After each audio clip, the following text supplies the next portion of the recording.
Want to turn an NPC opening into a hardcore thinking contest with more variations than your ELO? Then the Sicilian Defence is for you. White starts with d4 and then you play c5. Wow, very impressive. Wait, what happens now?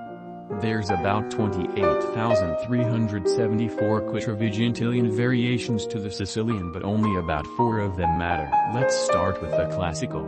So first we have e4 c5, the Sicilian, and then this king's knight moves out. We move the pawn and then we trade, and then the other horses come out to party. This is the classical, and the idea is that we have major control over the center and have lots of opportunities to break white's defense. If your opponent plays the classical, you can play the Richter-Rauser, where you attack the knight with the bishop, and when you take the knight he must take with this pawn, and when he fianchettos he is blocking himself. Next up is the dragon. e4 c5, then knight, push queen's pawn, they push, trade, knight, and push the knight's pawn. The idea of the dragon is to let this bishop snack on this diagonal after you fianchetto. If your opponent plays the dragon against you, then there's a way to cook them using the Yugoslav attack. Bring out this bishop and push this pawn as it strengthens your hold on the center. Third up is the Skivningen. In the Skivningen, we do the usual moves, but the last move is to push the king's pawn. The idea here is to create a flexible pawn formation and let the queen move out.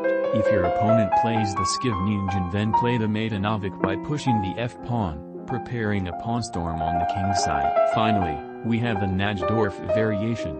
In this variation, after the common moves, we move the a-pawn up.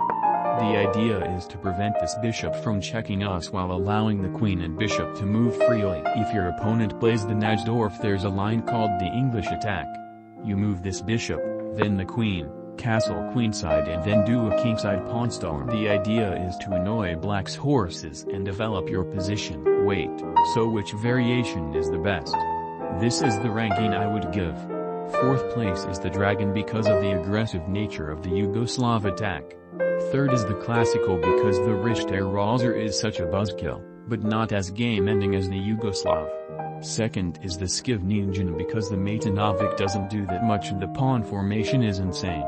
First is the Najdorf as it has the most tactics and popularity out of the 4, is very flexible, and the English attack is longer than the fucking Reconquista. Now subscribe and use this opening or else you will be black in this position.